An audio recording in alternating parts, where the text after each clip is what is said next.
Oke, selamat malam semuanya. Bismillahirrahmanirrahim. Assalamualaikum warahmatullahi wabarakatuh. Perkenalkan, nama saya Agung dari kelas TI 2121. Di video ini saya akan membuat sebuah tutorial pembuatan aplikasi web menggunakan framework WPP. Nah, untuk membuat aplikasi web menggunakan framework ini kita membutuhkan 3 aplikasi, yaitu yang pertama ada Internet Information Service atau IIS, lalu ada SQL Server Management Studio, serta MongoDB Compass. Ketik tools ini kita membutuhkan 3 tools ini untuk membuat aplikasi berbasis web itu tersebut. Nah, untuk yang pertama kita akan mengaktifkan atau menginstal Internet Information Service ini dengan cara kita masuk ke terminal features on or off berikut.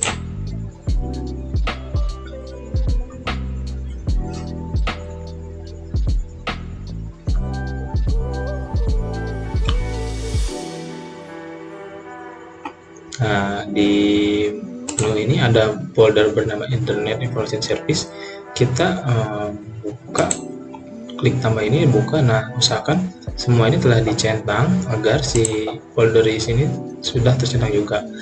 Nah, apabila sudah, lalu klik OK. Itu untuk mengaktifkan IIS ya. Kalau udah aktif IIS ini, pasti di sini akan sudah muncul langsung IIS ini. Nah, yang kedua kita harus mendownload aplikasi SQL Server Management Studio. Ini yang kedua. Atau tampilannya setelah terinstall akan seperti ini. Nah, lalu yang ketiga kita harus install MongoDB dan MongoDB Compass.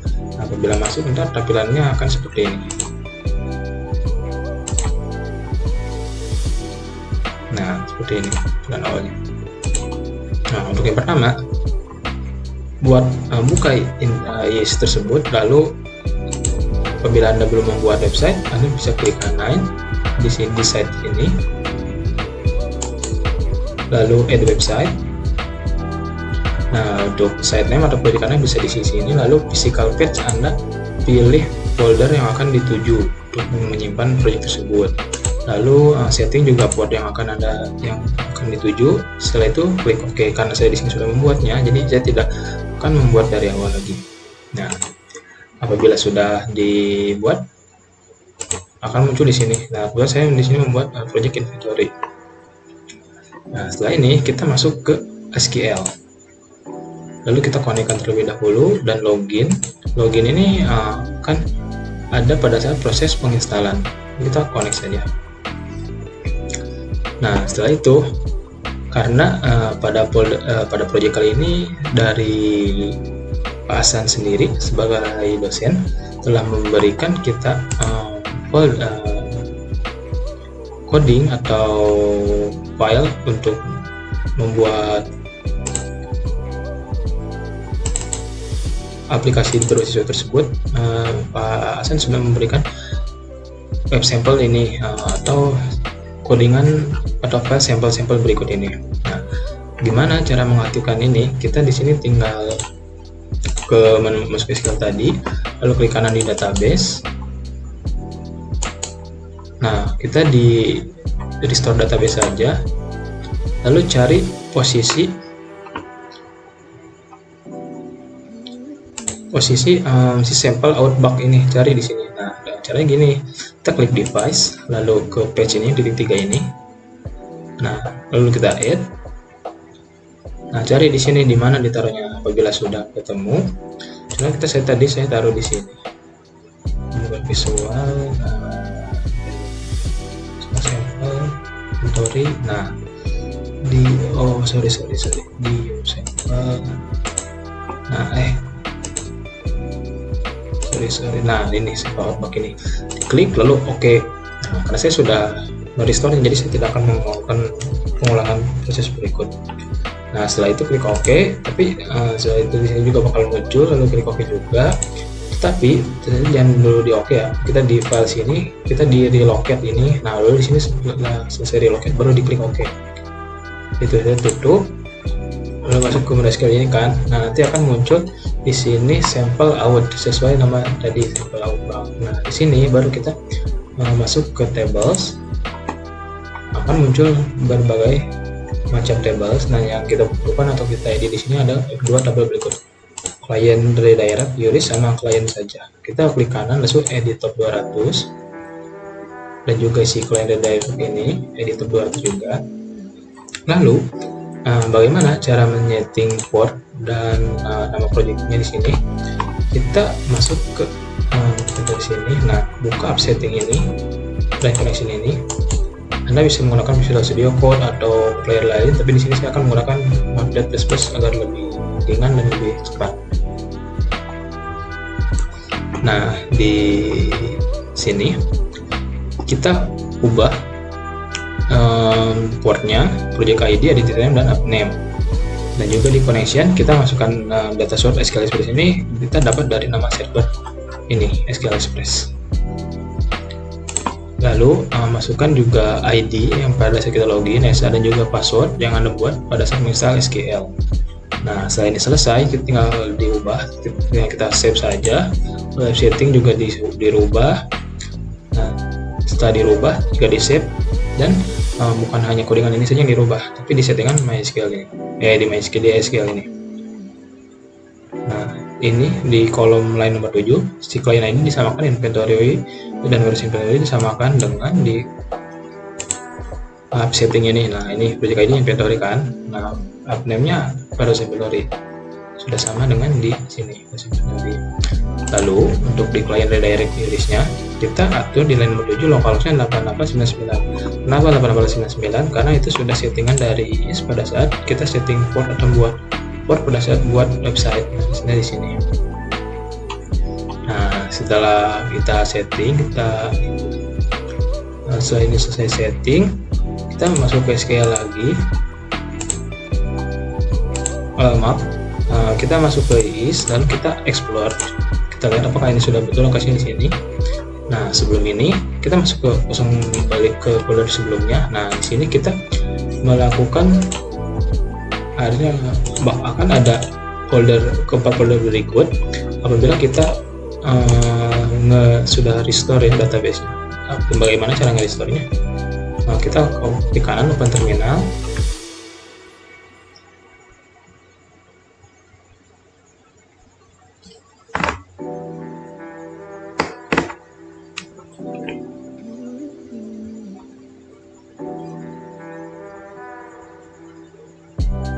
Di sini tinggal ketikkan mau restore lalu enter, tapi saya di sini tidak akan mau enternya karena takut data saya tertumpuk dan jadi kacau ya.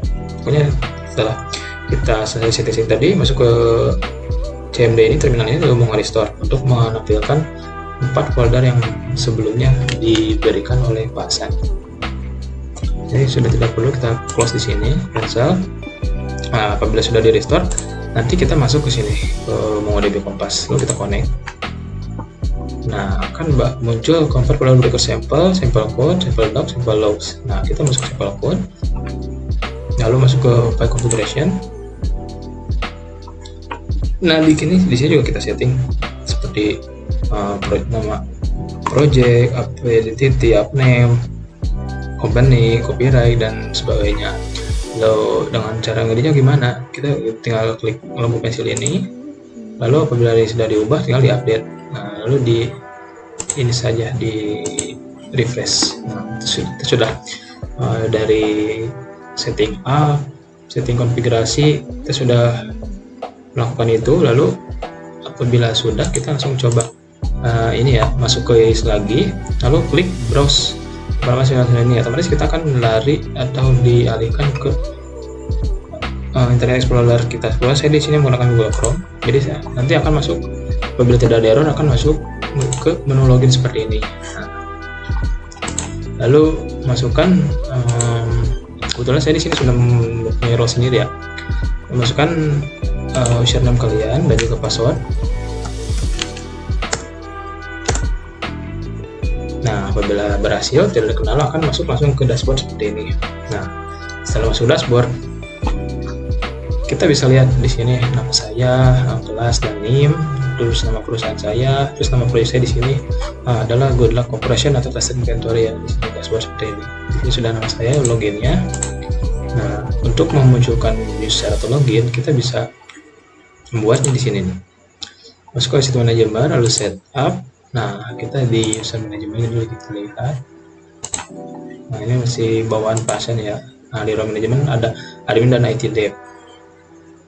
Kalau option kita nggak perlu setup. Nah, langsung kita masuk ke sini administration tool, ke app manajemen, lalu user identity untuk membuat role baru. Nah, di sini kebetulan saya sudah buat dengan region sebagai berikut. Nah, ini sih yang penting. Kita harus punya claim value-nya developer administrator. Kenapa ini diperlukan? Agar kita mempunyai akses penuh untuk mengedit si website berikut.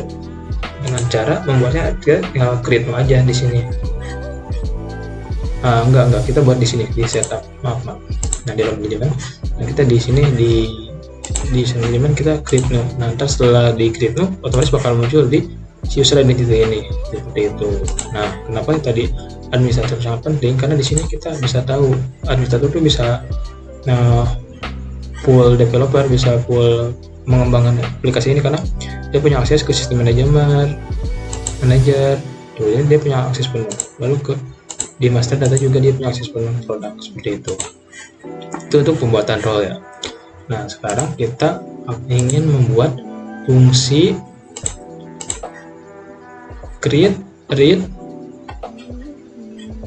atau bisa disingkat CRUD ya, fungsi delete, fungsi save, dan fungsi list ya. Nah, yang kita perlukan adalah untuk awalnya kita kembali lagi ke SQL ini, lalu di sini kita klik kanan database, new database. Nah, kebetulan saya masih menggunakan nama bawahan ya, namanya sampel. Jadi saya di sini membuat sampel data dan kemudian sini saya sudah membuat. Nah, kalau sudah saya berikan nama datanya, lalu klik OK. Jadi saya sudah membuat ya, jadi nggak usah nyari aja. Nah, akan muncul sebagai sampel data dan isinya akan seperti ini. Nah, lalu kita di table ini, kita di sini klik kanan di table data ini, klik kanan. New database. Nah, setelah itu kita membuat table di sini. Nah, tabelnya itu table dinamakan table data barang yang akan Anda gunakan di menu CRUD nanti. Jadi kebetulan saya menggunakan ID kode barang, di sini ada nama barang, jenis barang, quantity, serta date in. Dan jangan lupa terus dari data tipenya, jadi sini ada varchar, quantity-nya integer, date in-nya kita menggunakan date-nya. Setelah itu kita save dan memberikan nama di sini double data barang.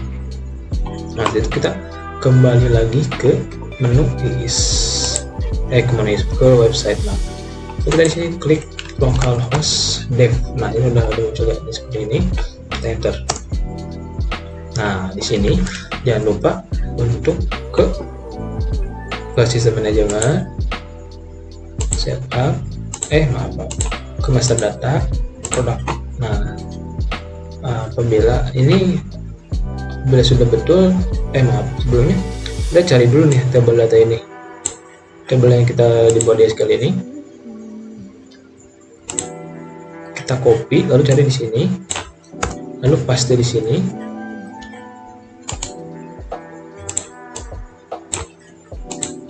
Nah, lalu klik cara ini, maka akan muncul seperti ini nanti, seperti itu. Nah, lalu kita yang JavaScript ini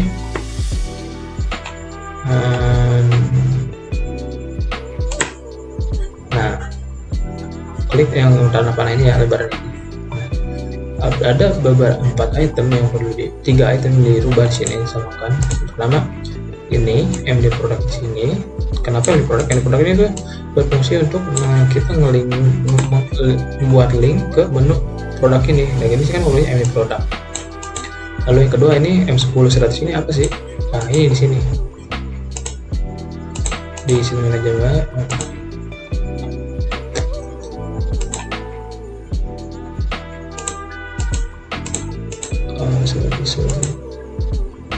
Nah, di menu manajemen ini. Nah, yang 10.1 juga ini untuk ngelink ke menunya di produk ini. Lalu kita masukkan di sini M10.100 dan di sini skillnya master data, master data yaitu ini master data di sini, master data dan menunya produk. Jadi sini buat masukkan produk. Setelah itu kita save. Setelah diubah nanti akan menu berikut akan bisa menampilkan ini database yang kita buat. Nah, setelah itu kita sudah melakukan ini ya, fitur menu di sini, menu produk ini. Jadi kita balik lagi ke sini untuk membuat fungsi CRUD. Pada line 256 kita copy paste di sini. Ini maaf 259. Kita copy di sini sampai dengan N317 kita copy. Nah, lalu kita masuk ke SQL lagi. Di sini kita klik kanan SQL data, new query, atau bisa juga di sini new query. Nah, kita paste di sini. Nah, lalu karena untuk fungsi list yang dibutuhkan hanya search ya, kita bisa lihat di sini.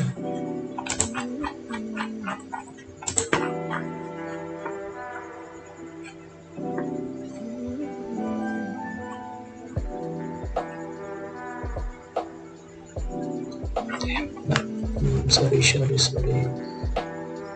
list nah bukan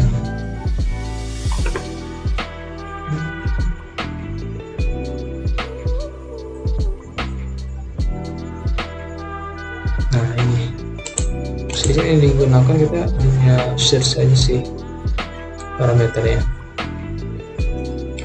Nah, kita jadi tidak perlu yang lainnya, jadi kita ini tinggal delete saja segini ya, di belakang koma kita delete karena saya sudah melakukan sebelumnya, jadi saya tidak akan mengulang tersebut ya, proses tersebut gitu.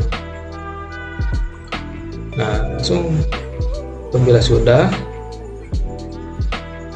sebelum ini kita sebelum dihapus, sorry ada step yang ketinggalan, kita sebenarnya execute dulu nih. Nah, kita execute di sini. Tak, udah sudah execute, maka akan muncul di sini. Kita masuk ke programmability, lalu ke storage procedure. Nah, apabila si codingan ini nggak ada yang error, ini salah, maka akan muncul ketiga fungsi delete, list, dan save. Di sini kita akan membuat list dulu ya. List itu berfungsi untuk menampilkan. Dan di sini, apabila sudah, kita langsung masuk ke web lagi. Masuk ke app. Nah, di sini masuk ke utilities, ke database utility, lalu ke function.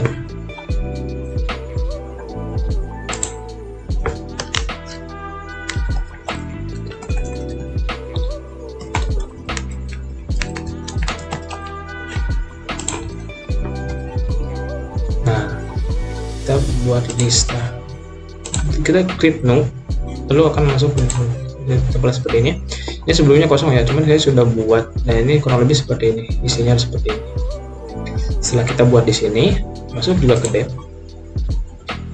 Nah, si FC data barang list ini, si name ini samain juga dengan di line 221 ini.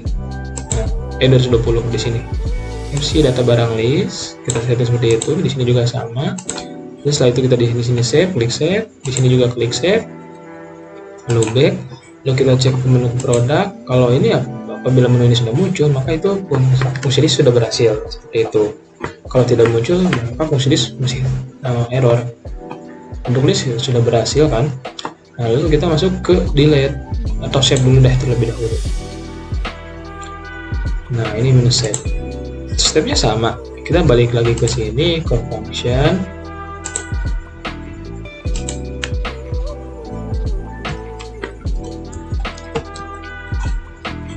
Search. Nah, ini create new kan biasa, terus buka. Nah, ini yang save seperti ini. Data barang ini tuh jangan disamakan dengan yang nama kalian ya, nama table kalian aja apa gitu. Setelah itu kita isi seperti ini, dan juga jangan lupakan si name ini samain dengan di sini data barang. Bila sudah selesai diubah, kita klik save. Di sini juga klik save, lalu kita back. Nah, lalu kita ke menu produk. Nah, gimana sih cara mengetahuinya kalau menu save itu udah selesai? Kita ini aja ubah. Saya ini namanya jadi pola ya. Kita ubah jadi sprite. Minuman energi bisa T-nya 20. Kita langsung save saja sini. Tuh, berubah kan? Ini berarti posisinya sudah bisa membayar sprite, display minum energi, kuantitinya langsung menyedot. Tanggal masuknya tanggal 4 Mei 2023. Nah, sekarang untuk ke fungsi delete. Pemutusannya sama, kita ke fungsi definition. Kita cari nama data, search, buat baru, create new, dan yang namanya delete. Isinya sama seperti ini. Kita masuk ke dev lagi, cari menu delete. Nah, menu delete ini. Jangan lupa untuk primary key ini kita masuk di kode barang ini. Kode barang ini sebagai primary key. Kita lihat di SQL ini kan. Nah, pada fungsi delete ini yang jadi primary key ini adalah kode barang. Ini yang dibutuhin nih.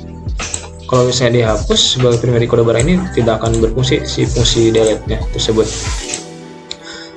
Lalu setelah itu kita masuk ke one function, kan ini sudah di save, fc data barang delete, di sini juga sudah di setting, lalu kita save, di sini juga save, lalu kita back, jangan lupa di refresh, lalu masuk ke menu produk lagi. Nah ini pengen tahu cara si delete-nya udah berfungsi, tinggal ini aja, kita close aja di laptop. Nah ini sudah hilang kan, berarti ini sudah berfungsi. Untuk query kita berarti nggak ada masalah ya. Nah untuk sisanya sekarang berarti tinggal paling ke pengeditan ini ya, penampilan. Untuk kedua untuk dashboard ini kita bisa setting di sini, dashboard, home. Kita coba cari.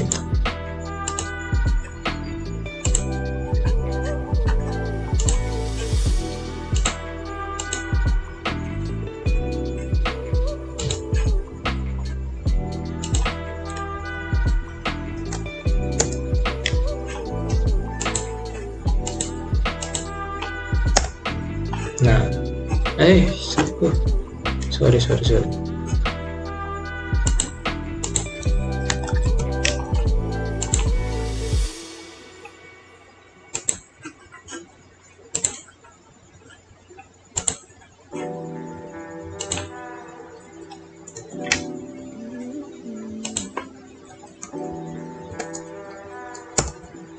Nah, di sini ini udah masuk nih.